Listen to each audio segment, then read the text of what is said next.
Dans un petit village niché au cœur du continent africain, vivait un forgeron dont la réputation s'étendait bien au-delà des frontières de son humble demeure.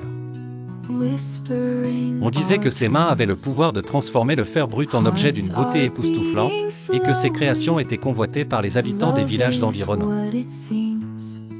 Son secret résidait dans l'utilisation maîtrisée de 3 marteaux, chacun ayant un rôle précis dans l'art de la forge. Le premier, massif et lourd, servait à donner forme aux grandes pièces brutes.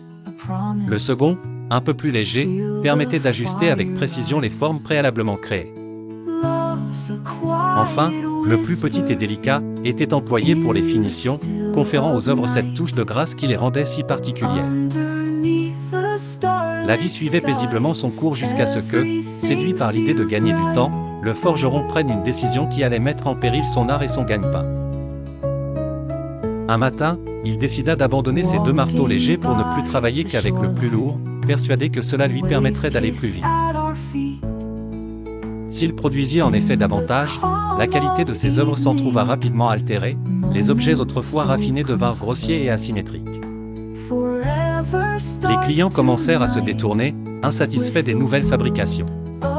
N'ayant plus qu'un faible écho de sa brillante réputation, le forgeron comprit bien vite qu'il avait fait fausse route.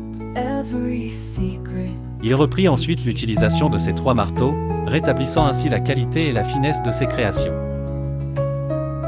Peu à peu, les clients revinrent, et il retrouva sa renommée d'antan. Cette légende détient en elle des principes clés pour quiconque souhaitant prospérer dans le monde de l'entreprise.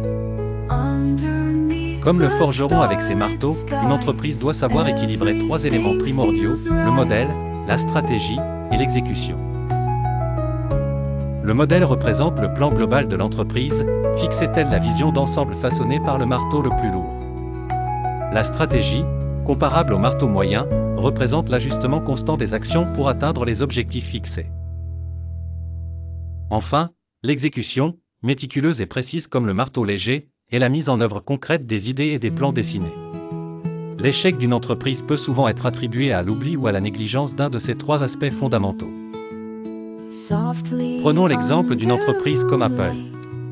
Leur modèle était clair, concevoir des produits innovants et esthétiques.